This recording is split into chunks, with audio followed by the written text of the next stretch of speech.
Уже не в первый раз в Башкортостане идут мусорные войны. Мне, как человеку, наблюдающему за ними продолжительное время, хотелось бы вставить свои 5 копеек, ибо сказать есть что. Для жителей нашего региона эта самая мусорная реформа началась в 2019 году, и перед региональными операторами была поставлена четкая задача строительства полигонов ТКО и объектов по переработке отходов, и даже заводов. Отмечу, что за все эти 3 года я не слышал о введении каких-либо крупных объектов и тем более уж о строительстве заводов по переработке ТКО. Я вижу тут причины 2. Первая – это нелюбовь местных жителей к полигонам, как это было, к примеру, в Благовещенске. Ни одного килограмма уфимского мусора в Благовещенске не будет. У вас сейчас...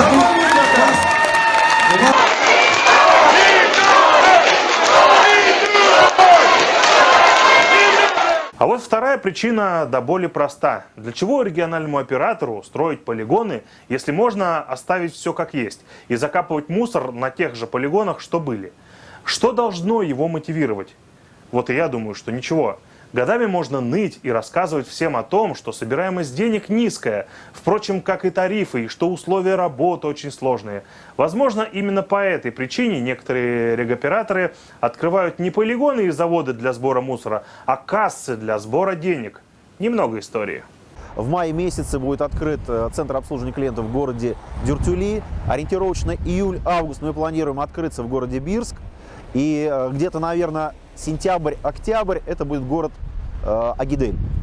В дальнейшем мы планировали, пока еще не приняли точное решение по поводу открытия подобных центров обслуживания клиентов во всех районных центрах муниципальных образований.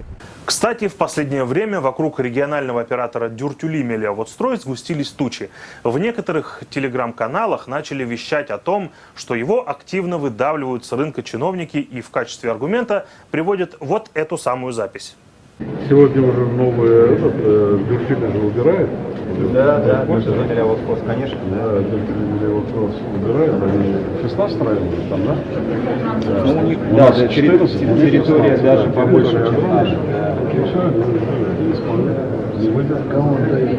Ну, там хочет наш депутат вроде взять. Ну, пока тоже думаю.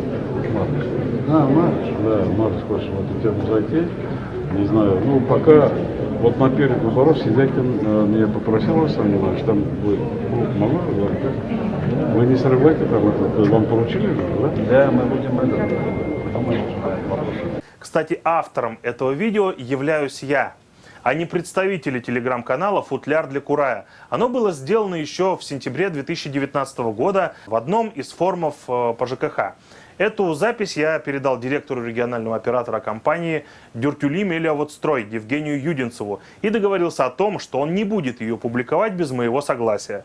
Учитывая, что этот эксклюзив был опубликован не мной, то я полагаю, что Юдинцев ввязался в мусорную войну, и она сейчас как раз на пике своего развития. С момента этой записи прошло почти 3 года, и по своей логике ничего не мешало компании Дюртюли Мелиаводстрой, понимая, что их могут прессовать со стороны чиновников, построить что-нибудь полезное. Ну, например, завод по переработке ТКО.